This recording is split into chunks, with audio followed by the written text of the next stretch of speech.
안녕하세요. 딸 하나를 키우고 있는 30대 여성입니다. 제가 이렇게 사연을 쓰게 된 건 자기 유리할 대로 생각하고 멋대로 통보하는 시댁 식구들한테 환멸을 느껴서예요. 솔직히 집안 망신 같고 어디 가서 얘기하면 제 얼굴에 침 뱉기 같아서 말도 못하겠지만 저도 어디다 하소연할 곳은 있어야 할 거 아닌가요? 그래서 익명의 힘을 빌려 여기에 제 이야기를 하러 왔습니다. 남편과는 오랫동안 알고 지내던 사이예요. 남녀 사이가 아니라 친한 친구로서 말이지요.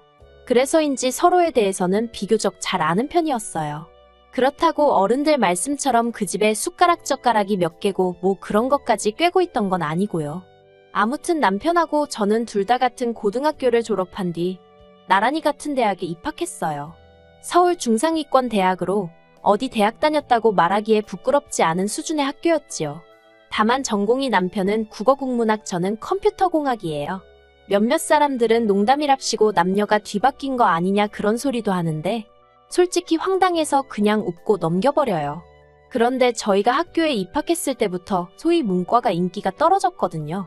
그래서인지 취업시장에서 남편은 취업에서 몇 번의 고배를 마셔야 했습니다. 하지만 저는 꽤 이름난 IT 회사에 한 번에 붙더라고요. 각자 사회생활을 시작한 이후로도 저희 관계는 특별히 달라지지 않았습니다. 그러다 특별한 계기가 있던 것은 아닌데 알고 지낸 지 10년 차에 연인 사이로 발전하게 되었어요. 연인 사이가 되었다고 해서 솔직히 크게 달라진 건 없었지만 지나간 세월 덕분이라고 해야 할지 다른 연인들처럼 울고불고 다투고 그럴 일은 없었으니 마음은 편하대요. 그래서 무르르듯 연애하고 결혼까지 약속하게 되었습니다. 그런데 이제 와서 생각해보면 제가 너무 안일했던 것 같아요. 잘한다고 생각해서 더 알아볼 생각을 안 했거든요. 남편 가족들이 정말 어떤 사람들인지 또 어떻게 살아왔는지 제가 잘한다고 생각했던 건 껍데기에 불과했는데 말이지요. 저희가 어떻게 시작했는지 말하자면 일단 결혼식과 예단 예물은 남들이 하는 만큼 했어요. 처음에는 허례허식은 생략하자 어쩌자 그런 소리가 저희 둘 사이에서 나오기도 했었는데 시댁에서 결혼식이 애들 장난도 아니고 니들 마음대로 하냐고 화를 어찌나 내시던지 그래서 적당한 웨딩홀에서 양가 부모님이 반반 부담해 주셔서 식을 올렸습니다. 예단 예물도 마찬가지로 남들 주고받는 정도로 나중에 말 나오지 않을 만큼만 했어요. 그리고 그 당시에 양가로부터 5천만 원씩 지원받고 저희가 모아둔 돈 보태서 작은 아파트도 하나 샀네요. 솔직히 결혼식 문제로 꾸지람을 들었던 것을 제외하면 크게 불만 가질 만한 일도 없었고 그저 앞으로 남편과 잘 사는 모습만 보여드리면 될 줄 알았어요. 그런데 생각지도 못한 곳에서 어머님과 갈등이 생길 줄은 몰랐습니다. 그건 바로 신우 때문이었어요. 남편에게는 아래로 6살 어린 신우가 있어요. 저희가 결혼하던 당시에 신우 나이도 26으로 적지 않았고요. 그런데 어째서 그렇게 철이 안 들던지 자기가 무슨 재벌집 딸도 아니고 돈 무서운 줄 모르고 써대더라고요. 그뿐만이 아니었습니다. 툭하면 사업을 하겠느니 어쩌느니 하면서 이거 배웠다 저거 배웠다 하는데 뭐 하나 제대로 끝낸 게 없었거든요. 네일 가게를 열겠다고 2달 배우더니 어깨가 아프다고 때려치고 마사지를 배우겠다더니 이번엔 손가락이 너무 아프다고 관두고 그러다 저희가 결혼 준비로 바쁘던 시기에는 쇼핑몰을 하겠다며 또 어머님한테 3천만 원인가 받아가더라고요. 그런데 그 3천으로 산 건 죄다 자기 옷하고 구두 가방 같은 거였어요. 그러니 뭐 혹시나가 역시나라고 그것도 반년도 못 가서 말아먹던걸요. 물론 어머님 아버님이 당신들 재산으로 귀한 딸 사회경험 시켜주는 셈치고 해주시겠다는데 거기다 대고 피 한 방울 안 섞인 남인 제가 무슨 말을 하겠어요. 그리고 제가 뭐 직접적으로 피해를 입은 것도 아니고요. 그래서 저는 속으로 다들 대단하시네 생각만 했지 입 밖으로 이러쿵저러쿵 말은 단 한마디도 하지 않았습니다. 심지어 남편이 제 앞에서 신우욕을 하던 순간에도 듣고만 있거나 아니면 오히려 심한 소리는 하지 말라고 말렸지 저까지 당신 말이 맞다고 맞장구를 치거나 그러는 일은 절대 없었어요. 그런데 신우가 결혼을 한다는 이야기가 나오면서 저는 이게 남 이야기 듣듯이 속으로 흥 하고 지나칠 수 있는 일이 아니게 되더군요. 작년 초 딸애가 유치원에 입학하면서 금전적으로 빠듯해진 저희더러 어머님께서 무리한 부탁을 해오셨습니다. 신우 시집 갈 때도 저희만큼은 해줘야 할 거 아니냐고 하시는 거예요. 처음에는 왜 저런 이야기를 우리한테 하시지 싶대요. 저희만큼 해주시던지 더 해주시던지 그거야 어머님이 알아서 하시면 되는 거잖아요. 그리고 솔직히 제가 이렇게 격한 반응을 보인 데는 다 이유가 있었어요. 제가 남편과 결혼하던 당시 결혼식 비용도 그렇고 특출나게 친정보다 시댁에서 더 해준 것 같지도 않은데 어머님은 결혼식 때 당신이 이것도 해주고 저것도 해주지 않았냐면서 생색을 무척이나 내셨습니다. 하지만 괜히 옳고 그름을 따졌다가는 어머님에게 미움을 살 것 같기도 했고 당시만 해도 저는 갓 시집온 며느리였으니까요. 그래서 그런 이야기가 나올 때면 의례껏 어머님 말씀이 맞다. 제가 참 감사하게 생각한다 그런 식으로 맞장구를 쳐드렸지요. 그런데 그게 실수였어요. 어머님은 진심으로 하신 말씀이었기에 언젠가부터는 아예 저나 남편에게 대놓고 금전적으로 이런저런 요구를 해오기 시작하셨습니다. 자식 다 키워서 장가까지 보냈으니 할 일은 다 했다 하시면서 한 달에 용돈으로 50만 원씩 보내라고 하시질 않나? 이제부터 매년 지인분들하고 여행을 가기로 했으니 당신 여행 보낼 적금을 들라고 하시질 않나? 솔직히 말해서 오히려 다른 집 어머님들은 손주를 보게 되면 자식보다 더 이쁘다며 눈에 밟힌다고 그러던데 그래서 선물도 이것저것 해주고 그러시던데 저희 시부모님은 내복 한 벌 사주신 게 없어요. 그래도 100번 양보해서 거기까진 괜찮아요. 그런데 알아서 잘 살고 있는 저희 부부더러 맨날 애만 챙기냐 부모는 안중에도 없냐 어찌나 말도 안 되는 말씀만 골라서 하시던지 여기다 하나하나 다 적자면 3일 밤낮을 세워도 부족할 거예요.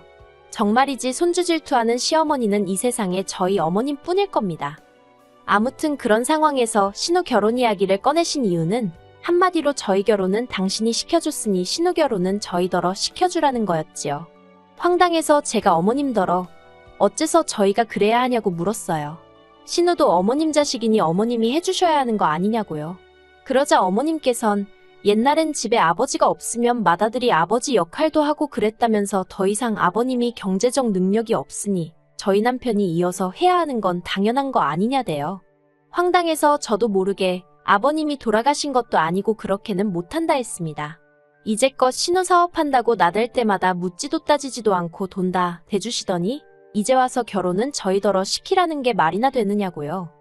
솔직히 제가 시부모님 재산 탐낸다 소리 들을까봐 정말 어디에다 한 번도 말해본 적 없지만 어머님 아버님이 다 쓰시고 돌아가시지 않는 한 남기시는 재산의 반은 저희 남편 몫이라고 생각해요. 그런데 어머님 아버님은 단 한 번도 저희 남편하고 상의하지 않으시고 죄다 신우에게 퍼주셨던 겁니다.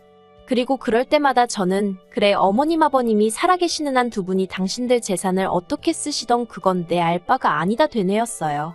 오히려 서운함을 느끼는 스스로가 한심하게 느껴지기도 했지요. 그런데 이제 와서 다 퍼주고 나니까 정작 해줘야 할 땐 해줄 능력이 안 된다고 그 책임을 저희한테 지라는 게 말이 되나요? 저는 도저히 그 말씀을 따를 수가 없었습니다. 결국 어머님과 저는 그날 앞으로 서로 보고 사내만의 소리가 나올 정도로 크게 다투게 되었습니다. 그런 와중에도 아버님은 먼 산만 보고 계셨고 남편은 남편대로 어머님께 우리한테 왜 그러냐고 투덜거릴 뿐이었기에 이렇다 할 결론이 나지 않고 있었지요. 그런데 그 시기에 신우가 충격적인 소식을 전해왔어요. 사실은 자기가 임신을 했다면서 자기는 상관이 없는데 시댁 그러니까 심해부 쪽에서는 주변 사람들 보기 남사스럽다고 하루빨리 식을 올려야 할 것 같다고요. 그리고 그런 상황이 되자 어머님과 제가 다툰 건 마치 없던 일처럼 아무도 입에 올리지 않았고 모두가 신우 결혼식에만 집중하게 되었네요. 그리고 자세한 건 모르지만 어머님이 어디서 돈을 융통해 오셨는지 신우도 남들한테 싫은 소리 안 들을 만큼 할 거해서 시집을 가긴 갔어요. 받은 건 뭘 얼마나 받았는지 모르겠지만요. 이후로 어머님과는 얼마 전까지 그날의 싸움에 대해서는 한마디도 안 했어요.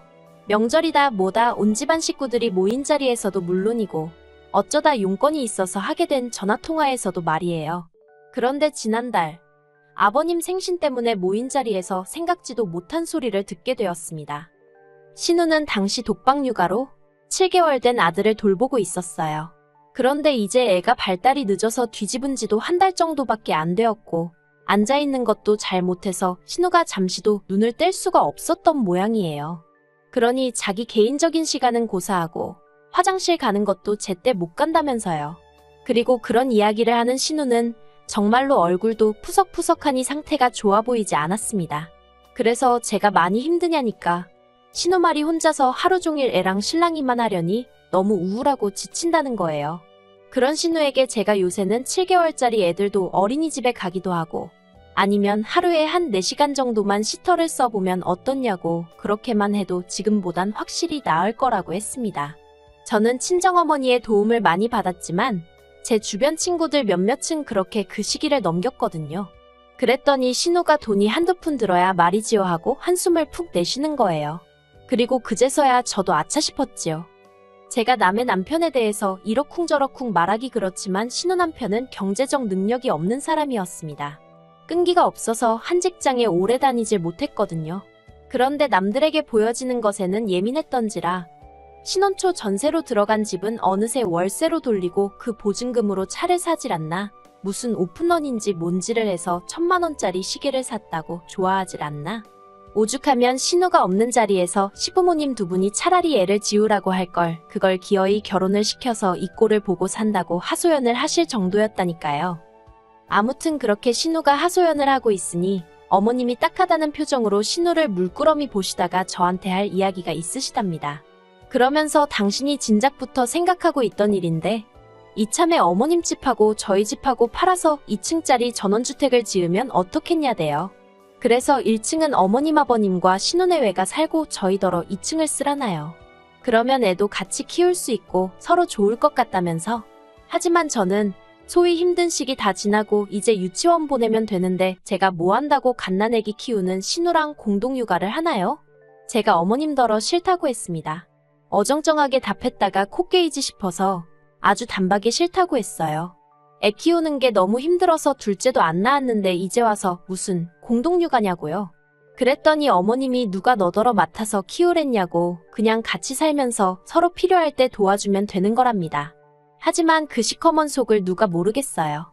저 애 키울 때 어머님한테 딱 2번 봐달라고 부탁드렸는데 그 2번 다 친정부모님이 편찮으셨을 때였어요. 그런데도 아주 매몰차게 안 된다고 하셨던 분이 저희 어머님이십니다. 그런데 이제 와서 공동육아? 택도 없는 소리였지요. 그런데 제 반응을 보신 어머님은 갑자기 무슨 자동차 급발진하듯 화를 내셨습니다. 저더러 한가족이면서 너만 잘해놓고 살면 그만이냐 어쩌냐 하시더니 네 신우 고생하는 건 보이지도 않냐며 소리소리를 지르시는 거예요. 제가 순간 어이가 없어서 어머님을 멍하니 쳐다봤어요. 그러자 어머님은 누가 시어머니를 그런 눈으로 보냐면서 저한테 싸가지가 있네 없네 난리도 아니대요. 제가 이내 정신을 차리고 어머님더러 지킬 수 없는 약속을 하는 것보다 솔직한 게 낫지 않냐고. 저는 공동육아도 싫고 어머님 아버님이랑 한 집에 사는 것도 불편하다. 그런데 막말로 어머님이 무슨 으리으리한 저택에 살면서 저더러 몸만 들어와 살라는 것도 아니고 제 집까지 팔아가면서 같이 살자니 세상 천지 어느 며느리가 좋다고 하겠냐 했어요. 그리고는 그렇게 치면 신우야말로 신혼의 시댁에 들어가서 살면 되겠다고. 그러면 월세도 굳이 그쪽 시어머니가 같이 공동육아도 해주지 않겠냐고. 그리고는 신우를 바라보면서 어때요 아가씨? 지금 시댁에 전화해서 공동육아 하자고 해봐요. 그랬습니다. 그랬더니 신우가 아랫입술을 질끈 깨물고 부들거리면서 저를 노려보더라고요. 그런데 그때 남편이 제 팔목을 잡아 끌면서 일단 집에 가자입니다.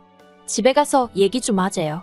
그래서 저도 지금 이 말도 안 되는 상황이랑 관련된 이야기면 여기서 하라고 했습니다. 나는 지금 당장 결판을 지어야겠다고요. 그랬더니 남편이 아이씨 그러더니 저더러 왜 이렇게 사람이 인색하냐입니다. 신우 결혼할 때도 한 3천만 원이라도 보태주려던 거 제가 못하게 해서 못했다면서 그 일로 자기가 지금까지 마음 편하게 신우를 대하지를 못했다나요. 어이가 없어서 제가 당신 남편더러 당신이 무슨 재벌집 아들도 아니고 그렇다고 자수성가한 사업가도 아니고 하다못해 개천에서 난 용도 아니면서 무슨 여동생 시집 가는데 3천만 원이나 해주냐고 뭐라고 했던 건 사실이에요. 그런데 생각해보세요. 당시 남편이 벌어오는 연봉이 3천인가 그랬습니다. 그러니까 숨도 안 쉬고 1년 내내 번 돈을 그대로 신우한테 갖다 주겠다고 한 거예요. 그러면 어떤 와이프가 우리 남편 멋지다고 대단하다고 당장 가서 주고 오라고 그러겠어요? 그런데 남편은 제가 시댁 식구들한테 야박해서 그런 거랍니다. 그리고는 한다는 말이 신우 시집 갈 땐 자기가 저한테 져줬으니까 이번엔 저더러 자기한테 져달라나요? 말 같지도 않아서 제가 남편더러 그럼 아파트 팔아서 당신 목 가져다가 그거 보태서 집 짓고 온 가족이 오손도손 모여 살라고 했습니다.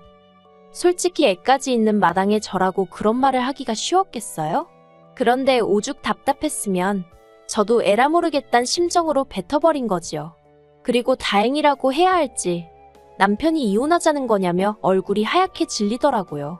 그리고는 이내 저는 정작 이혼 두 글자는 꺼내지도 않았는데 혼자서 난리가 나서는 어떻게 이혼 소리를 하느냐면서 자기가 순간 생각을 잘못해서 그런 거라며 이혼은 꿈도 꾸지 말라대요. 그리고는 어머님더러 이것 보라고 어머니가 말도 안 되는 소리를 하시니까 멀쩡히 사는 아들 부부도 이혼 소리까지 나오지 않냐면서 하나밖에 없는 손녀 편부모 가정에서 자라게 할 생각 아니면 쓸데없는 말씀은 하지 마시랍니다. 자기도 헛소리를 해놓고 아주 그냥 어머님한테 죄다 덮어 씌우고 있더라니까요. 어이가 없고 웃기지도 않는 상황이었지만 저는 저대로 나서지 않고 가만히 있었습니다. 그리고 결국 집을 팔고 전원주택 어쩌고 소리는 쏙 들어갔어요. 어머님도 남편이 그렇게 대들고 난 이후로는 말 한마디 한마디 조심해서 하시는 눈치고요. 그런데 정작 신호 혼자 그 공동육아 단어에 꽂혀가지고는 어머님한테 걸핏하면 같이 살자고 조르기 시작한 모양입니다. 어머님한테 며느리가 이렇게 말해도 될지 모르겠는데 본인 발등 본인이 찍으신 거지요 뭐. 아무튼 저나 남편은 그 일에선 빠지게 돼서 다행인 것 같습니다.